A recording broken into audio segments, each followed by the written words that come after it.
तैयार है? स्टार्ट। उपाध्यक्ष महोदय, मुझे बहुत प्रसन्नता है कि गंगा नहर शताब्दी महोत्सव के उद्घाटन के लिए मैं यहाँ आ सका। यह नहर भारत की वर्तमान नहरों में शायद सबसे पुरानी है। इस नहर से इस क्षेत्र के लोगों को जो अनेक लाभ पहुँचे हैं और अनाज तथा बिजली के उत्पादन से यहाँ जिस संपन्नता के युग का आरंभ हुआ है, उसके कारण नदियों की उपयोगिता में जन साधारण का परंपरागत विश्वास और भी दृढ़ हुआ है। इस देश में नदियों को सदा ही महत्वपूर्ण स्थान दिया जाता है। आज भी हम नदियों को सिंचाई का और इसके द्वारा धन धान्य की उत्पत्ति का सर्वोत्तम साधन मानते हैं और उन्हें यातायात का साधन भी समझते हैं।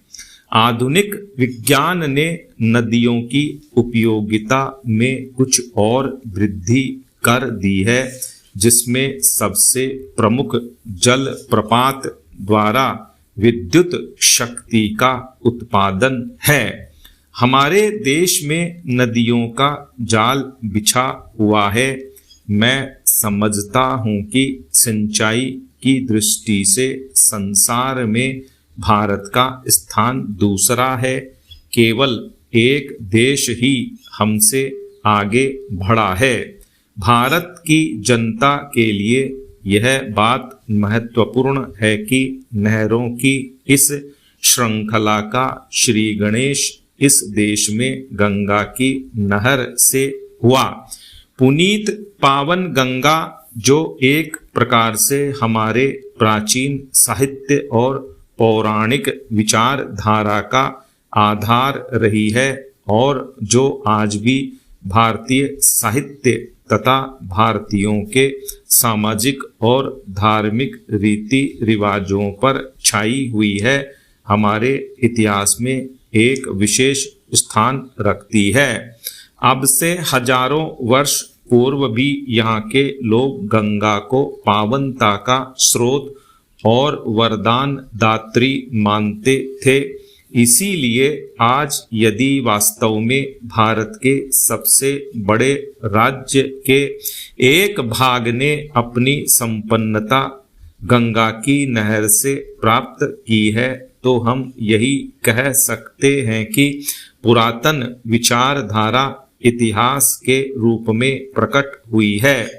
यह तथ्य चाहे एक संयोग मात्र ही हो, किंतु हम सबके लिए निश्चय ही इसका महत्व है। पैरा। संभव है कुछ लोग सोचें कि 100 वर्ष पुरानी किसी घटना को इस प्रकार सामने लाकर उत्सव के रूप में मनाने का क्या अभिप्राय है। ऐसी शंका का आधार मानव स्वभाव से अनभिज्ञ और प्रेरणा के एक महत्वपूर्ण स्रोत को ग्रहण न करने की इच्छा ही हो सकता है। बीती बातों पर विवेकपूर्ण विचार का अपना ही महत्व है। इसके द्वारा ही क्रमागत उन्नति संभव है।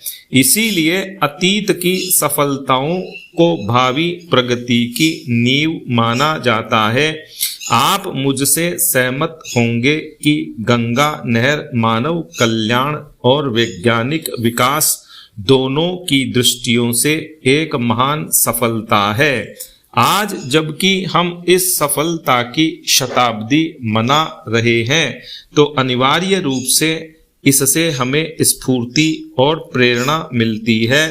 इस अवसर पर हमें उन इंजीनियरों के प्रति भी आभार प्रकट करना चाहिए जिनके परिश्रम और सतत प्रयास के कारण ही हम यह योजना फलीभूत हो सकी।